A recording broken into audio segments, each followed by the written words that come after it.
We are putting a USGS band on the bird so that we can track them through time.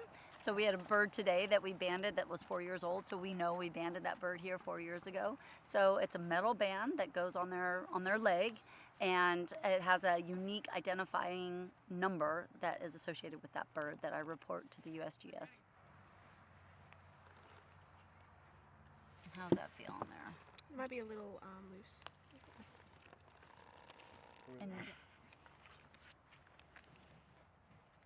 right, so what I would do is, yeah, bring that and make sure that it's, you know, these are called what they call butt end. So you want to